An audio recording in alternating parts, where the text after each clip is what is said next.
Hi guys! Welcome back to UTV channel! I-share ko lang sa inyo kung paano ko sinusukat ang mga gamit kong fabric softener at detergent powder.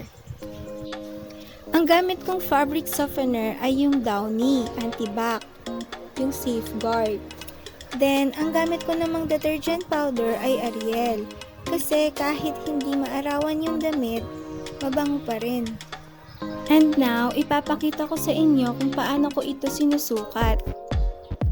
Ito ang gamit kong panukat sa fabric softener. Kung alam niyo yung takip ng fabric softener ng personal collection, yun ang gamit ko. Then, ang gamit kong panukat sa detergent powder ay yung panukat sa rice cooker. Pero hindi ko ito pinupuno.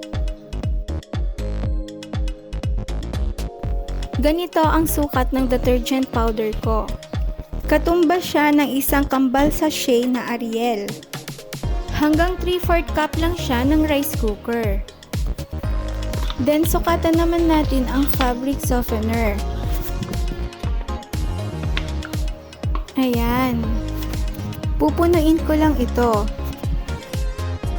Then sukatin natin gamit ang cup ng rice cooker para malaman nyo kung hanggang saan.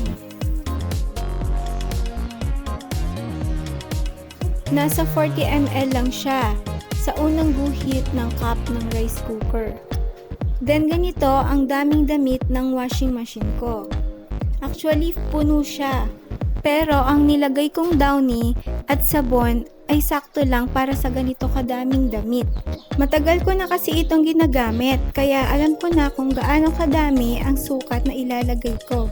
Ang gamit kong washing machine ay Whirlpool 8.8 kilograms.